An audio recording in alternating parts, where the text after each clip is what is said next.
am now joined on the third anniversary of the Narendra Modi government here at the centre by Union Minister for Finance and Defence, top BJP leader of the ruling coalition, Arun Jaitley. Mr. Jaitley, good evening and thank you for giving me time.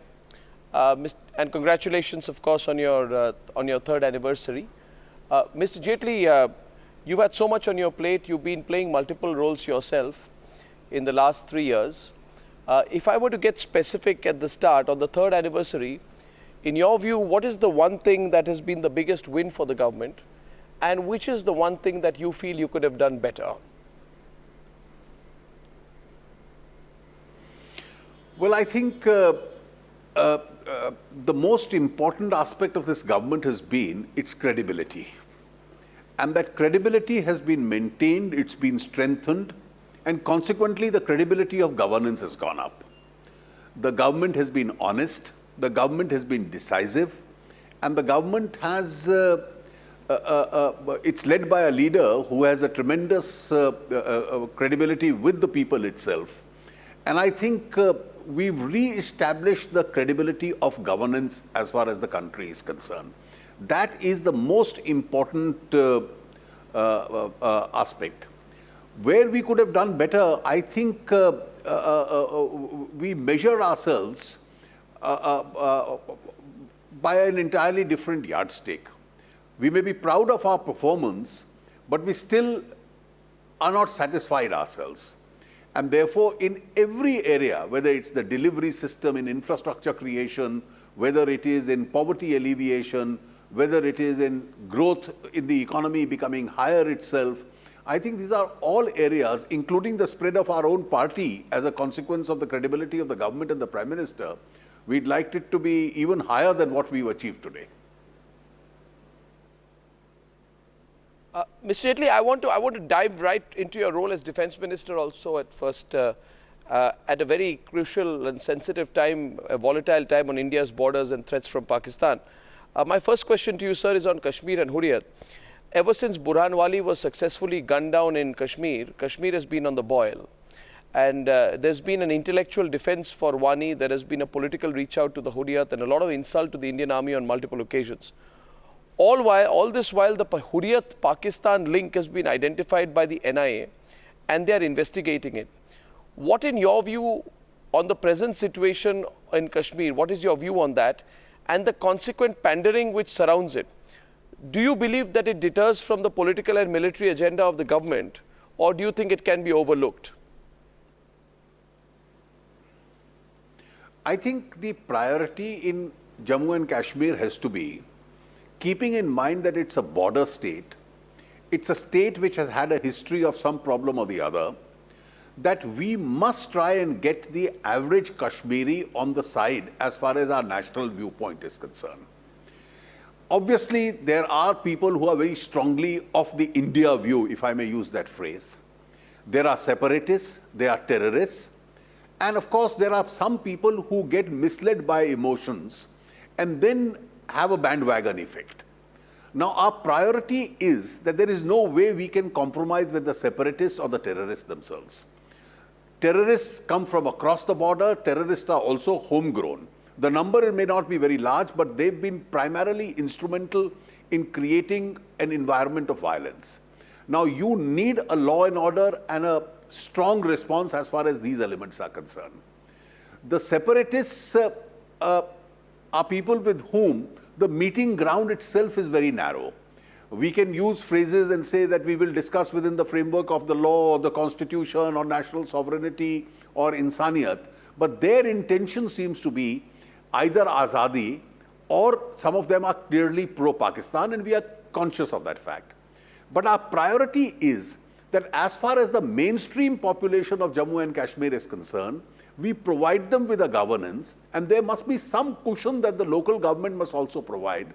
We must not add to their discomfort, because I believe they are also victims of terrorism, and rather than be alienated from us, they should get alienated from the separatists and the terrorists. That is a national priority, and we need to work in that direction. Now, when there is peace, Mr. Jaitley, the separatists are like fish out of water. They have no role to play. but therefore they generate trouble periodically to make sure that there is confrontation. In confrontation, some innocents may be affected, their quality of life gets impacted, and it further adds to alienation.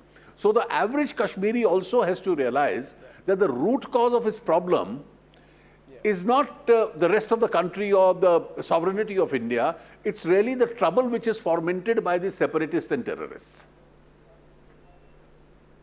Yeah, Mr. Jaitley, I know this. I mean, I remember exactly about 13 months back, I'd interviewed you, we'd spoken about this, and the one issue on which you've been consistent always has been the Hurriyat. You dismissed any sort of relationship with the Hurriyat when we spoke last, I think it was last June.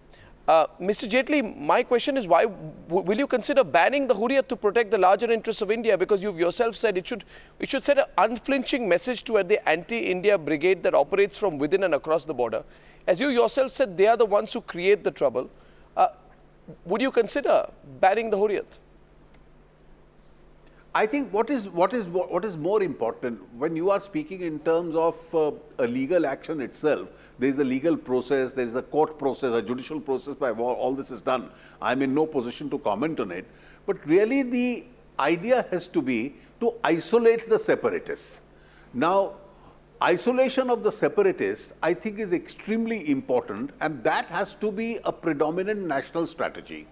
Once you find that there is an environment of violence and tension going on generated by the separatists and the terrorists, and you find mainstream people going and wanting a dialogue with them, the entire focus then shifts to these separatists as though they hold the key.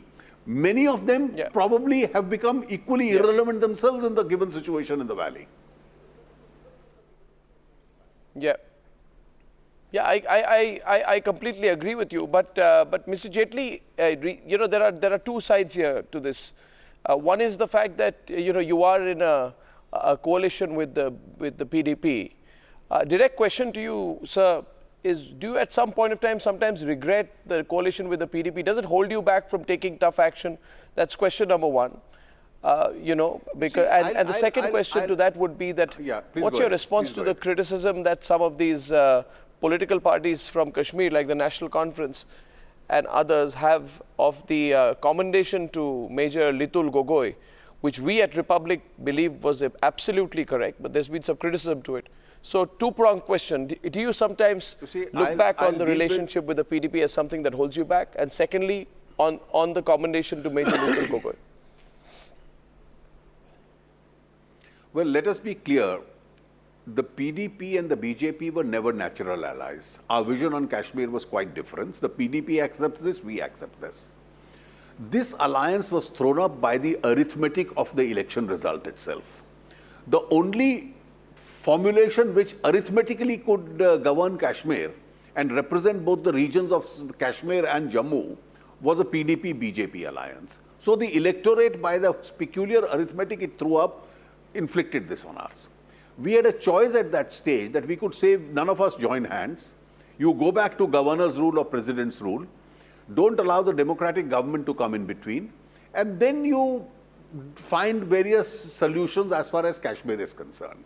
Now, this has been tried in the past, and it's always been felt that you must always have a democratic buffer in which you must, as a national party, learn to work with state parties.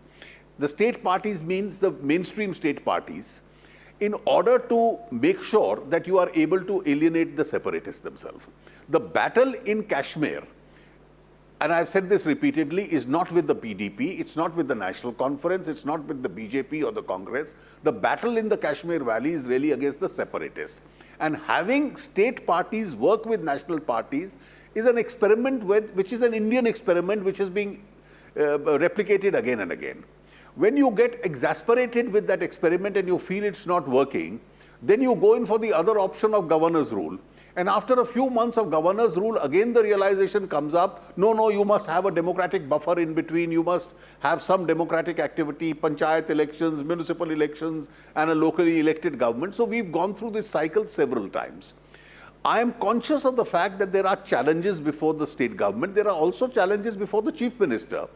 And they work under very difficult circumstances in the state. And therefore, I think a combination of national and state parties is required, A, to provide good governance, B, to give an alternative, and C, to make sure that the democratic space in the valley remains and it doesn't become merely the army versus the separatists kind of a politics, because that, I think, is not the long-term agenda as far as the country is concerned. Now, coming to the second question that you've raised with the young army major, I have said so publicly that how in a very difficult situation where hundreds and hundreds of people have surrounded a small group of election commission officers and ITPB officers, is a military solution to be found in which a loss of life doesn't take place. Not only it was a danger to the lives of the election commission officers and the ITPB, it was also a danger to the life as far as the protesters were concerned. The major had an option. He could have fired at the crowd, he could have fired in the air, he could have put these people who were being held as hostages into his vehicle and driven away, created a stampede, run over people, and loss of life would have taken place and it would have flared up again. And the same people who are now criticizing him for finding a particular military solutions would then have said, oh, it's much worse. It's much worse. Therefore, I think when as long as the officer acted bona fide and his action eventually resulted in diffusing the situation without a loss of life, where admittedly there was a protest going on, admittedly people and stone throwers had come up, admittedly a motley group of officials was being held as hostage by this large hostile crowd, and therefore there was a danger to their lives itself. When all these situations did exist, as long as the major acted bona fide and diffused the situation, I don't think anybody would be fair to the Indian Army or the major in faulting him for that. Mr. Jaitley, very briefly, there's been, it's almost an industry now of abusing and criticizing the Indian Army. In this particular case, what was interesting is that 1 month back, entire section of what we at Republic call the pseudo left liberal elite, they went and took on the army major and defamed him for 1 full month. Do you think people should be a little bit more careful before constantly passing critical judgment of the Indian Army? Well, how military solutions to critical situations are to be found when you are in a tense zone, which I described as a warlike zone, with a hostile crowd surrounding you, we must leave it to the judgment of the army officer as long as it's a judgment bona fide exercise.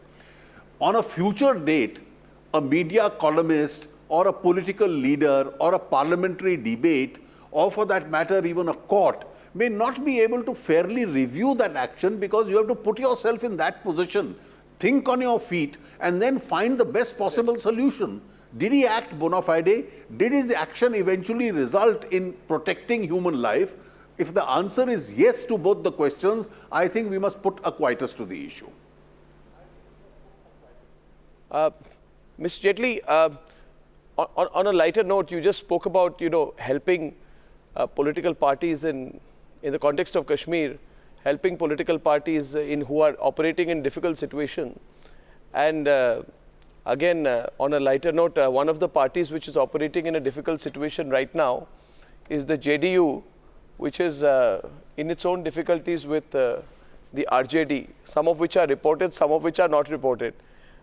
You know Nitish Kumar well, and your ability at bringing political parties together on common ground was visible on the floor of Parliament when you managed, in the most extreme circumstances, to get GST passed.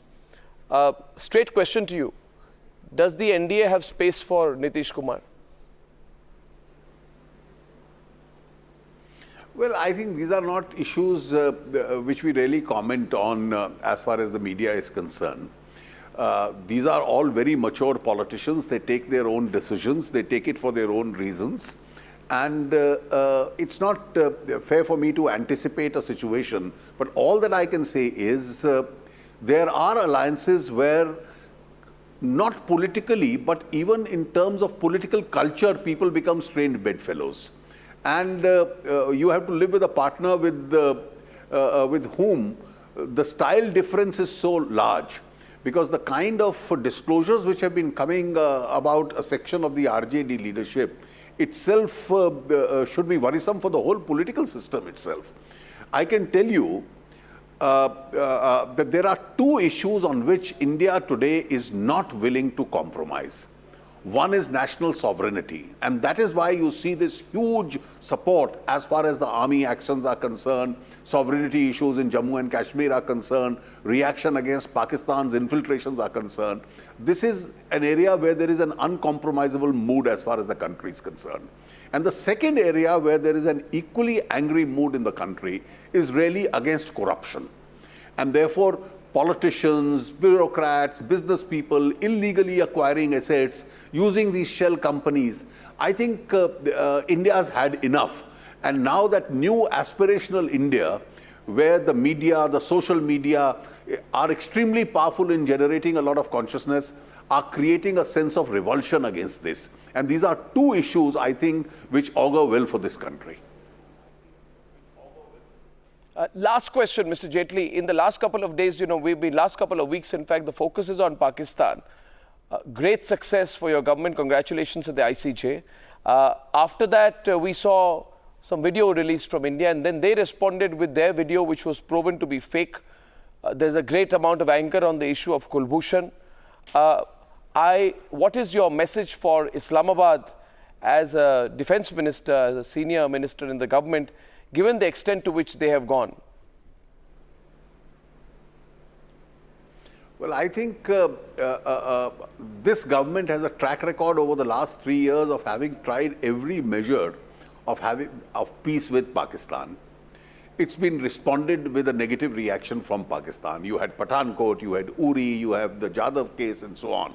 And you have these regular infiltrations. You had 2 of our soldiers mutilated.